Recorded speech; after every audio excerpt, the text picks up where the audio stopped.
Чи знаєте ви, які події відбувалися в 44-му році, 18 травня в Криму? Ні. На жаль, не знаю.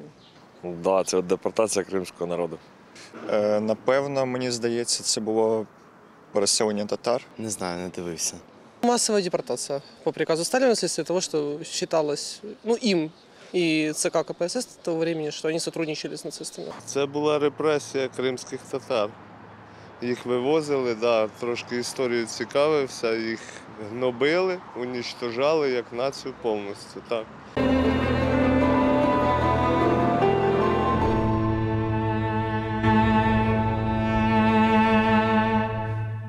Ну що ж, і досі триває 18 травня, той день, котрий колись у нас дехто позначав таким плакатом 18 травня ми всі кримські татари. Насправді, бути кримським татарином 18 травня – це означає, що можна не бути 19, 20 і так далі, аж до наступного 17 травня. Відчувати потрібно щоразу, знати потрібно завжди.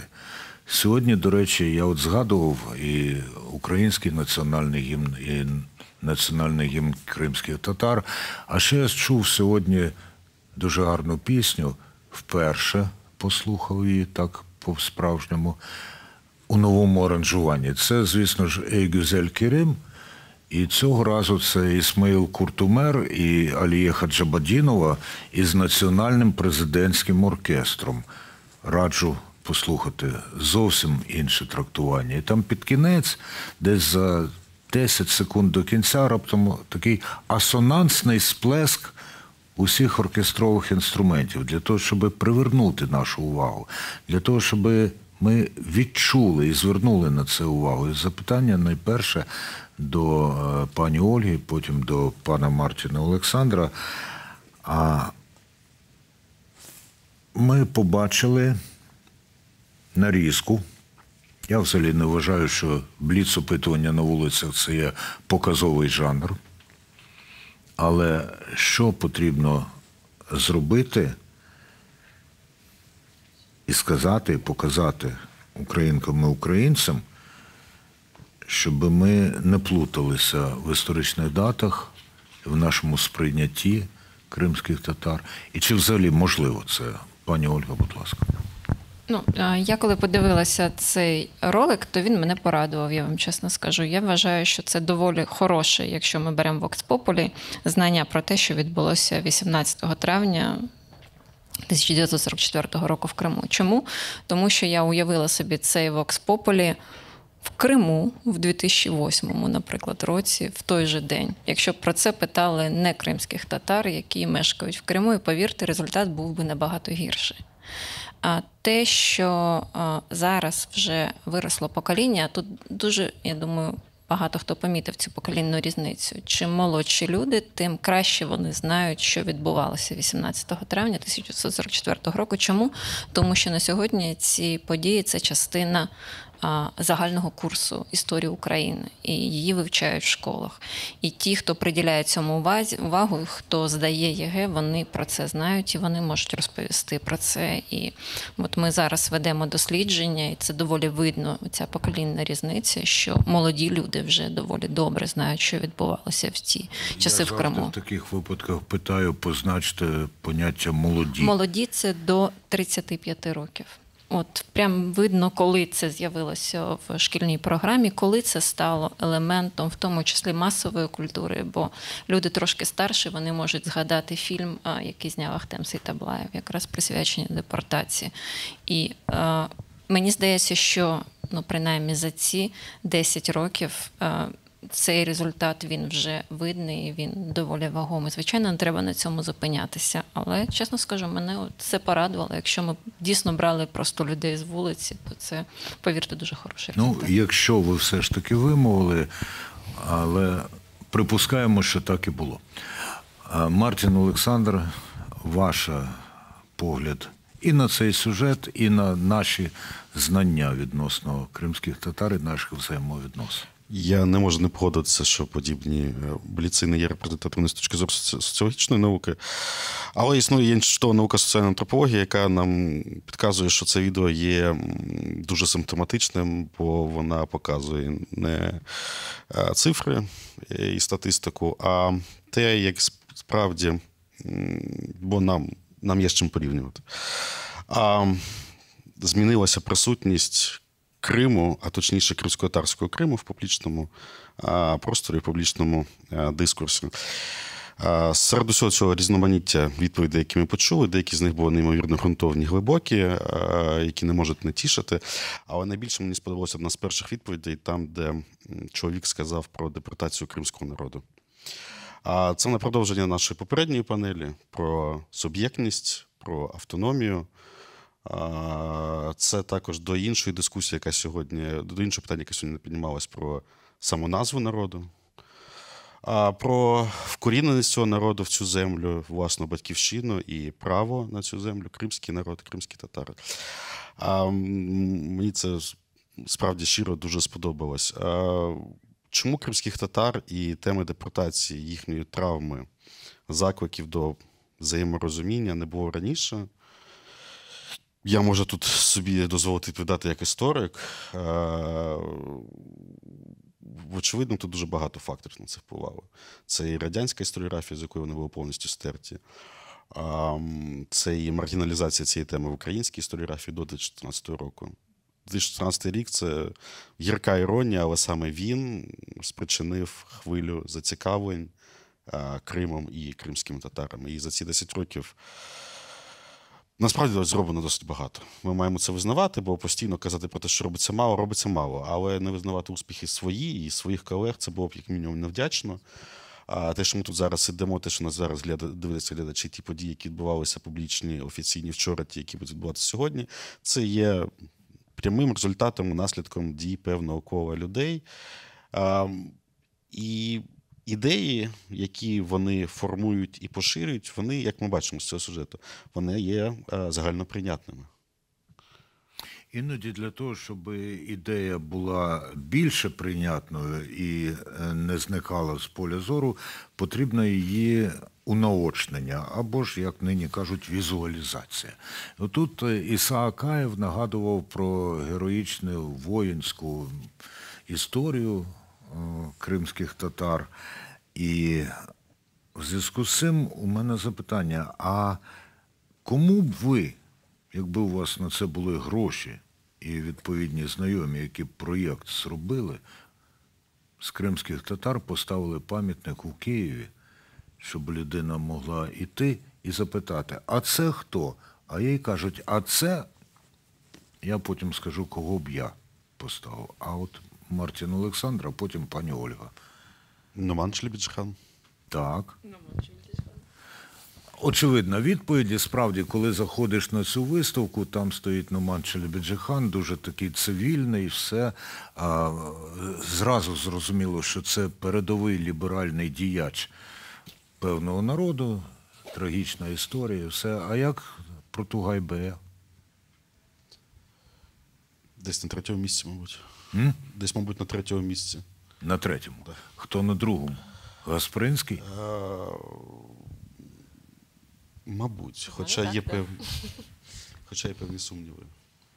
Я не дарма, звісно, про Тугайбея запитую, тому що з одного боку видатний воєначальник, і якщо підходити, хоча Мартін Олександр може мене поправити, деякі найгучніші, найвпливовіші перемоги козацького війська у війні за національне визволення були б неможливі без кримсько-татарської участі, а з іншого боку все ж таки закінчилося воно і полоном Хмельницького, і отим хрестоматійним епізодом у романі Сенкевича, а потім у фільмі Гофмана «Гей-гей, Тугайбей, розсердився дуже, гей-гей, Тугайбей, не сердися, друже».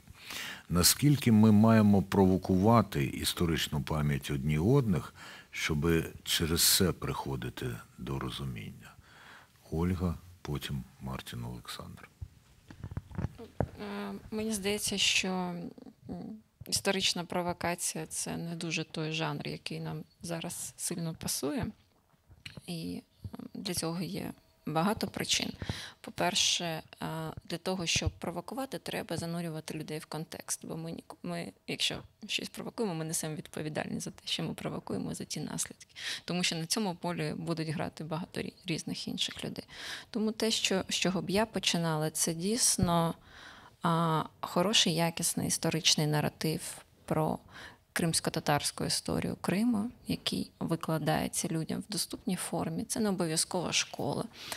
От який би проєкт я профінансувала, це якраз хороше, цікаве викладення кримсько-татарської історії для масового глядача, наприклад, на суспільному телебаченні. Алі Майдамак може там бути? Будь ласка, ну от я... Мартін, як ти думаєш? Я згоден, що в форматі провокації це точно не повинно відбуватися. В той самий час неможливо заперечувати потребу в опануванні цих тем або питань, задурених в наше минуле, які можуть бути підставою для провокації.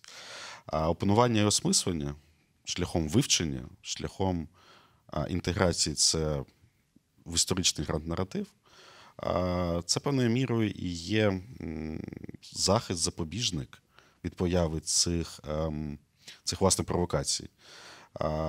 І історія ранньомодерна, історія козаччини, Кримського ханства – це не єдина тема, яка може бути гострою чи конфліктною. Ви сьогодні згадували про 54-й рік. І друга половина ХХ століття, вона теж насичена, до речі, не без участі нашого ворога, якого ми зазвичай вимушені звинувачувати в поширенні антиісторичних наративів. Таких тем вистачає. І це нормально для поліфонії історії. І навпаки, краще, що вони є. Вони доповнюють наш досвід. Досвід не тільки взаємодопомоги, але загалом досвід співіснування на цих теренах, на теренах півдня України, на теренах степової цивілізації. Я тут можу погодитися з пані Олею, що потрібен продукт, який дозволить широку аудиторію залучати в якісні знання про історію. Не посередні, не ворожі, не провокативні, а саме якісні. Але тому ми маємо слід розуміти, що якісний популярний продукт не з'явиться без якісної фахової літератури історичної. І з цим ми маємо величезну проблему. У нас кримських істориків, які опікуються Кримом, їх можна порахувати на пальці однієї руки, а після 24-22 року їх стало ще менше з об'єктивних причин. І це сумно. Я б хотіла додати ще щодо того, що з 2014 року почалась, власне, зацікавленість не тільки кримсько-татарської історії, але й українською історією загалом. Я не думаю, що багато українців, які закінчили школу, до того зверталися до української історії, цікавились тим, що відбувалося. І як дослідник ми провели доволі велике на замовлення Міністерства культури дослідження прифронтових регіонів України. І одним з питань було, який контент люди споживають там. І для нас було відкриттям, що люди, особливо люди літнього віку, як ви кажете, там 55+, це люди, які почали споживати історичний контент про Україну. Вони перевідкривали для себе Україну і казали, ми не знали, що, виявляється, від нас ховали історію України. Тож ми зараз знаходимося в тій цікавій точці, коли українці ще не осягнули свою історію. Тому і вони її можуть осягнути, як і каже Мартін, в поліфонію цих сенсів, коли вони одночасно осягнуті історію кримсько-татарського народу. Але створювати провокації, поки ми самі ще свою історію доволі протирічно. Теж ще не, скажімо так, не присвоїли, не зробили своєю. То це такий хибний шлях, мені здається. Але це справді про синхронізацію. Українській історії бракує нового гранд-наративу. Ми досі користуємося гранд-наративом, який написав Грушевський. А кримським татарам загалом бракує гранд-наративу, який був не написаний свого часу через перепони об'єктивні. Ця синхронізація процесів може бути на руку нам всім. Ми можемо писати це разом і зараз. Мені свого часу довелося долати великі упередження відносно кримських татар і їхньої ролі в українській історії, тому що я уже навіть не зрілого, а позазрілого віку і начитався всякого свого часу. А що вам довелося долати? От я тоді зізнаюся, я вважав, що кримські татари – це споконвічні вороги українського народу, які постійно нападали, грабували, забирали в Ясир і так далі, і так далі. Та відносно 44-го року і ніколи не вірив, не поділяв, завжди знав, що це радянська брехня і так далі. А от то, А що вам довелося долати, якщо довелося долати на шляху до розуміння і порозуміння? Я розкажу свою історію, вона в мене цікава. Я жила в Криму з 9 класу. До того я мешкала в місті Мелітополь. І коли я переїхала, мої батьки будували будинок біля Симферополя, і ми жили в оточенні кримсько-татарських родин, які теж в той час будували свої будинки. І як така дитина табула раси, я абсолютно спокійно увійшла в це сусідство, в цю співдію. А коли я поступила в університет на перший курс, то мій науковий керівник тоді якраз про апробацію проходила така відома методика цінностей Шалома Шварца. І він попросив нас провести її апробацію, в тому числі в Криму, взявши кримських татар, українців і росіян в Криму. І я була людиною, яка брала оці папірці з цією апробацією, і я йшла в місця компактного проживання кримських татар. І на мене всі дивилися з жахом, я вам чесно скажу. Всі, хто жили в Криму, вони на мене дивилися з жахом. Не кримські татари казали: а чого ти тут, ти що, одна туди підеш? Я кажу: ну да. Ти каже: ні, туди не треба ходити, ти ж молода дівчина. Я кажу: ну так і що? І от я брала з собою абсолютно спокійно, брала ці з собою довіднички, анкетки. І я йшла, я пам'ятаю, що тоді ще було такий гуртожиток «Зірочка», «Зв'яздочка» в Алушті, куди переїхали кримсько-татарські сім'ї, які не мали свого житла, і вони жили в страшних умовах. Це одна маленька кімната, не знаю, там 12 метрів, вона перегороджена ковдрами, тому що сім'ї великі, там лежить бабуся. І от ти заходиш, по-перше, ти бачиш, в яких жахливих умовах живуть люди, по-друге, ти бачиш, що в кожній родині тебе намагаються чимось пригостити, з тобою розмовляють, тобі щиро раді. І це було моє таке перше дуже емоційне знайомство з кримськими татарами. І з тих пір я перестала розуміти оце кримське оточення не татар, які були носіями стереотипів про кримсько-татарський народ. І я якось опинилася серед них, а не серед тих кримчан, з якими я жила. Тому мені нічого не прийшлось долати, крім щирого нерозуміння, чому саме такі настрої панують в Криму. Дякую. Мартін Олександр. Мені так само пощастило з середовищем. З колом спілкування і з родиною це був, мабуть, середина 90-х. В Криму тоді відкривалися факультативні класи з вивчення кримсько-татарської мови. Я пам'ятаю, мене батько тоді записав, сказав, що маєш вчити, бо живемо в Криму. Так само пощастило потім з друзями і загалом з оточенням. Хоча я чудово розумію те, про що говорить Оля, це був, мабуть, початок нульових, десь 2003-2004 рік. Я пам'ятаю, до нас в школу на урок прийшли лише хлопці. 8 ранку лише хлопці сидять в класі. Я питаю, де дівчата? А мені мій сусід парті каже: ти що, не знаєш? Сьогодні 17 травня. Татари будуть різати дівчат. Взагалі нікого на вулицях в цей час в Криму не бувало, 18 травня. Тобто, зіштовхуватися з цим доводилося постійно, але, на щастя, воно не впливало на своє бачення світу і бачення так званої кримської проблеми. Наскільки Україна і українці здатні не повторити ставлення до кримських татар, до інших меншинних спільнот, ставлення, яке би імітувало позицію старшого брата або білого визволителя?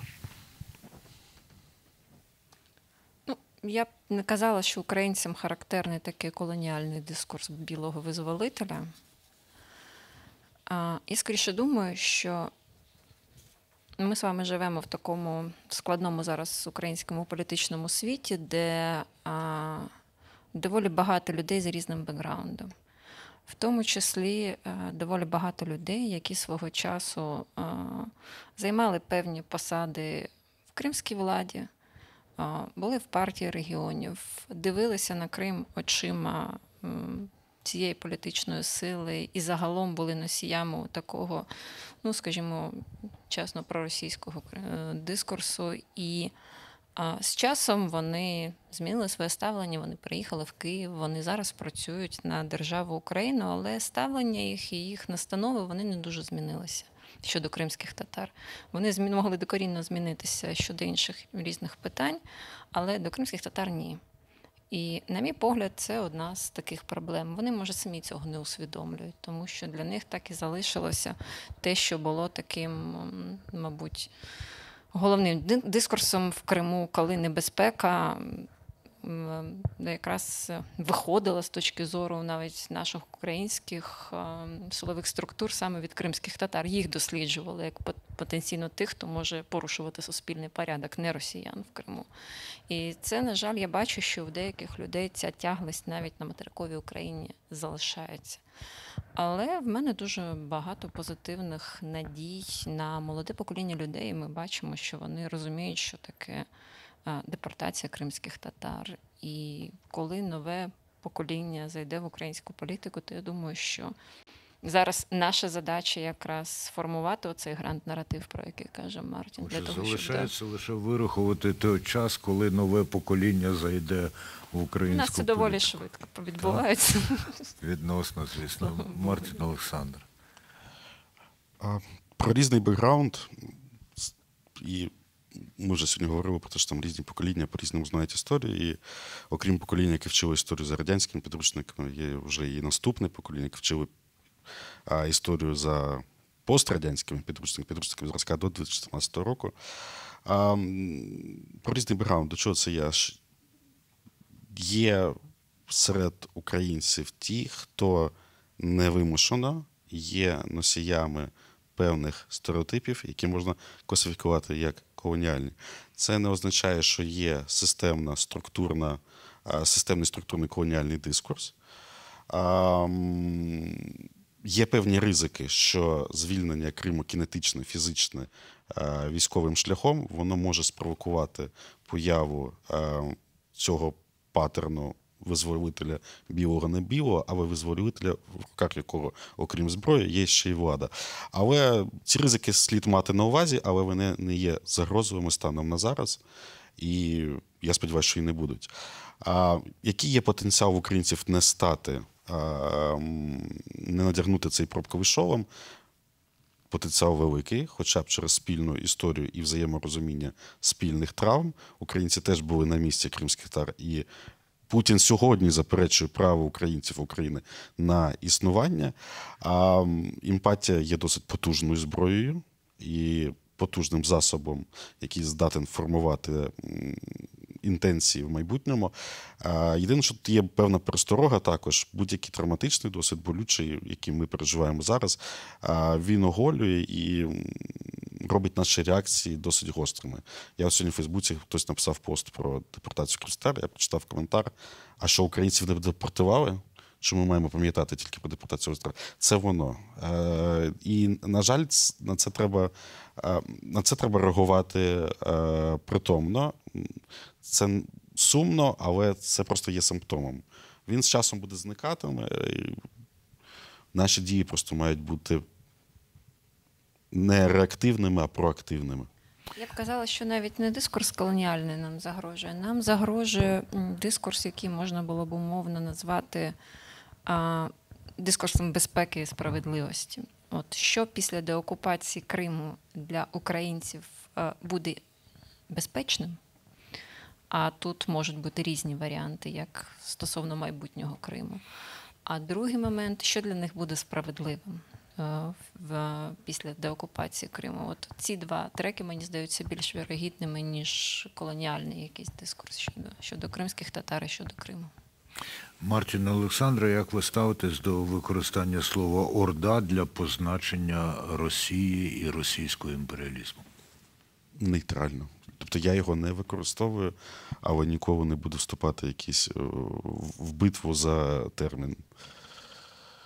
Звичайно, тут є певний фльор, і певні терміни мають застосовуватися відповідно до контексту історичного часу, але Я маю більш сформоване ставлення до використання інших термінів. Пані Ольго? Ну, я теж нейтрально до нього ставлюся. Я, в принципі, розрізняю різні типи дискурсів. Якщо це такий от емоційний дискурс, який дозволяє людині випустити емоції в соціальних мережах, ну, хай так називає. Деякі Росію з маленької літери пишуть. Ну, кожен в мові знаходить якийсь свій механізм полегшення своєї напруги, пов'язаної з війною. Із соціальних мереж я беру участь лише у мережі Х або ж X, яка була відома як Twitter. От, і час від часу я там виставляю таке для англомовної аудиторії: навчіться української через кримсько-татарську. Мені подарували календар, в якому є кримсько-татарською, українською там, і я їм перекладаю, нехай вони навчаються. Зокрема, я відкрив дуже цікаво, що виявляється місяць квітень у кримсько-татарській – це чечек.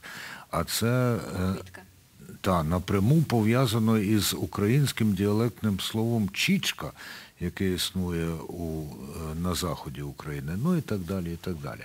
Що ми можемо запропонувати світові про Україну через кримських татар, через краще знання кримських татар? Будь ласка, Оль. По-перше, ми можемо самі собі запропонувати те, що нам потрібно. Це складну державу. Дуже легко жити немодерним етнічною нацією, що ми всі тільки українці, от в нас проста унітарна країна, і воно не дає такого вектора розвитку, коли ти складна країна, коли ти розумієш потреби того, хто живе на твоїй території, хто є корінним народом, і ти поважаєш ці потреби, поважаєш цінності цього народу. Це ускладнює, в принципі, наше існування і робить нас дійсно політичною нацією, яка бореться за свободу, яка поважає свободу інших, яка здатна до такого складного менеджменту стосунків всередині своєї держави.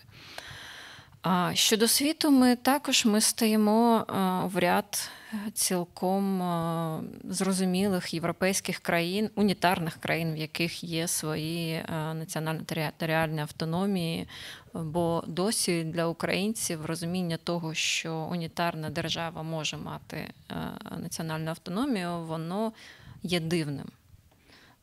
І ми про це теж дуже мало говоримо. І на сьогоднішній день, мабуть, найбільший ризик для кримськотатарської автономії те, що люди в Україні бояться слова автономія.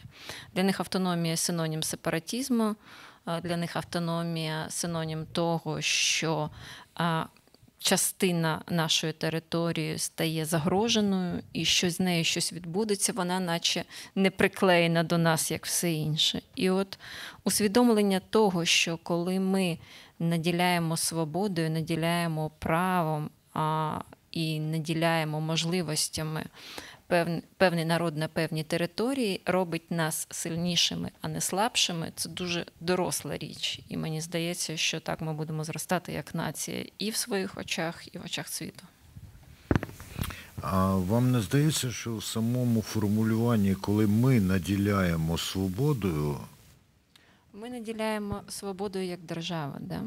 Я ж не кажу як українці, да? Як етнос, ми як держава, да? як суспільство, яке розуміє, що ми в рамках цієї держави поважаємо корінні народи, які мешкають на її території. Дякую.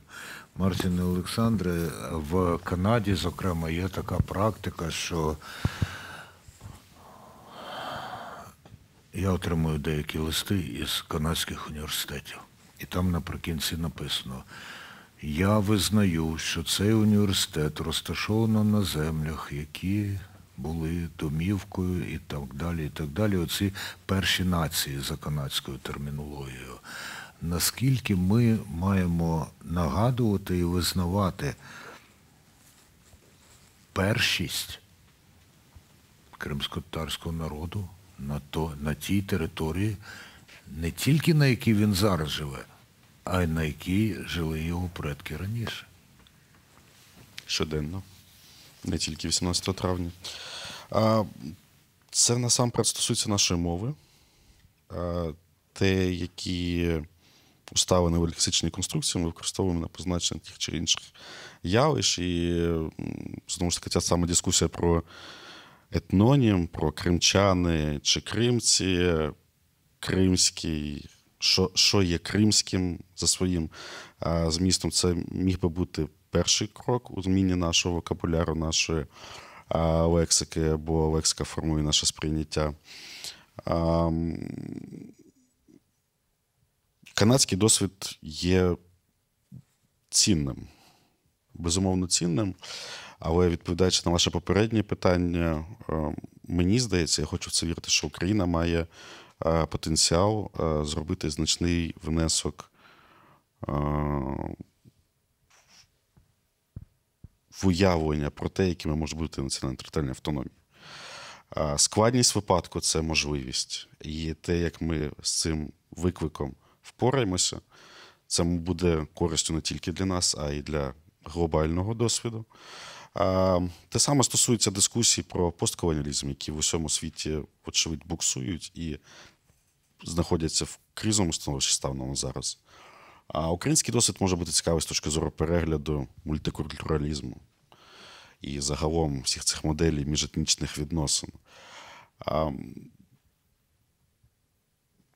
Перегляд історичної присутності Росії в Криму на широку аудиторію міжнародну, а ми бачимо, що і політики, і публічні фігури, вони досі собі дозволяють говорити, що, да, звичайно, Крим – це Україна, але ви ж подивіться, це ісконно руські землі.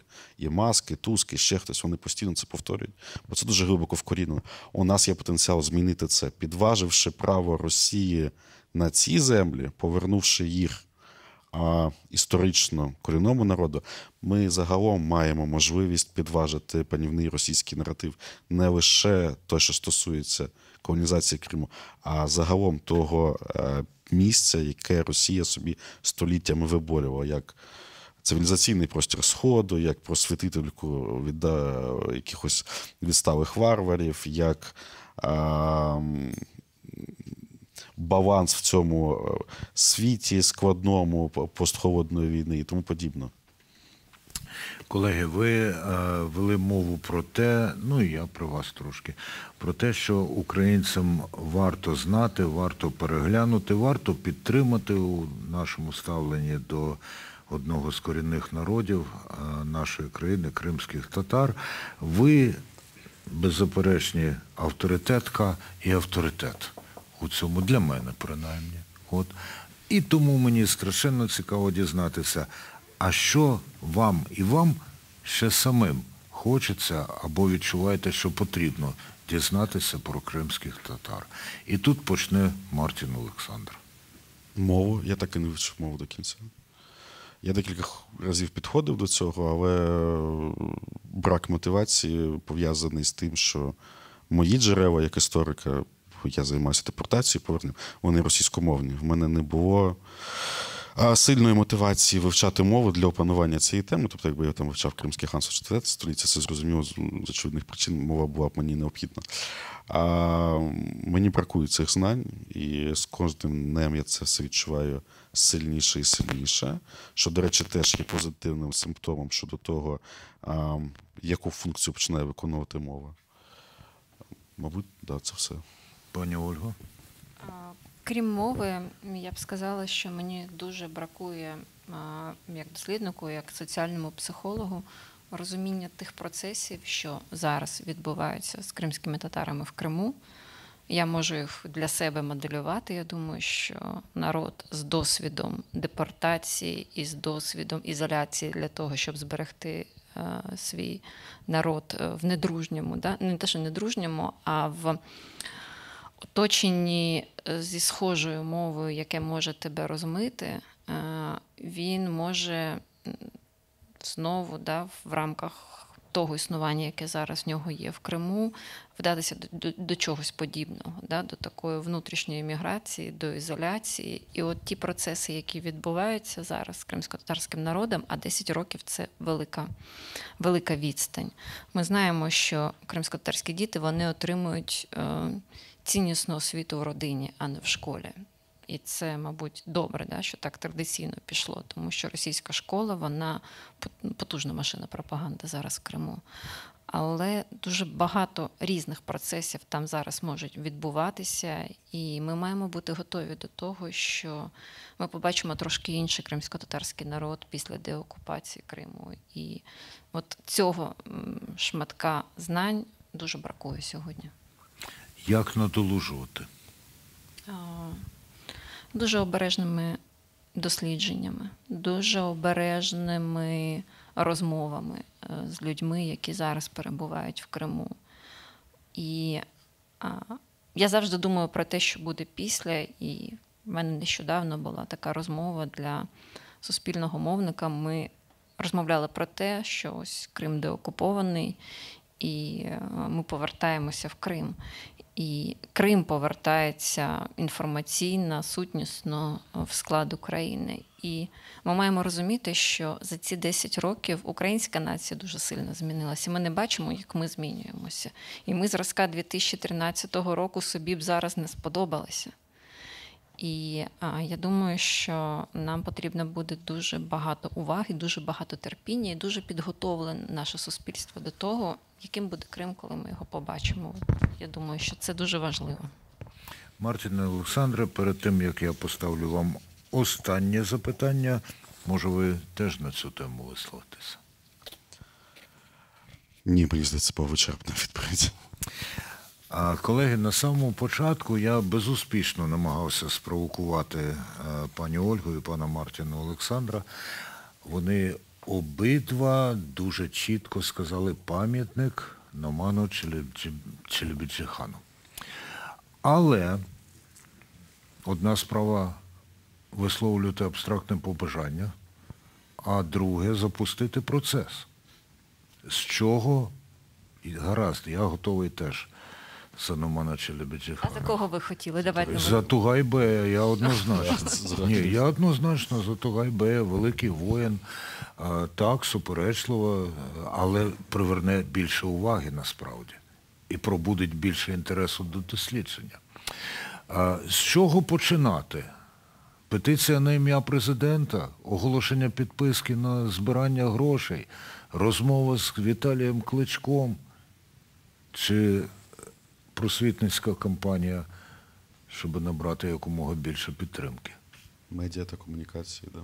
Да. Медіа та комунікації. Я вважаю, що коли ми маємо справу з територією міста і з простором, який належить людям, то ми спочатку по-чесному маємо дати інформацію людям. Да? Будь-яка ініціатива, яка йде зверху, вона завжди не має під собою ніякого успіху. Ми маємо створити оце середовище, в якому люди розуміють, чому саме тут буде стояти пам'ятник цій людині. І тоді це принесе, навіть якщо пам'ятник довгий час не буде стояти, але це будуть обговорювати, це вже пам'ятник. А в Кримському домі буде виставка макетів. Да, наприклад, да. Можливих проєктів. А чому не тільки в Кримському домі, не знаю, там в Укрпошті, в якомусь місці, де дійсно багато людей проходить, да, і вони бачать на ЖД-вокзалі, наприклад. Да, це має бути туди такі... важко потрапити через всі ці металеві рамки.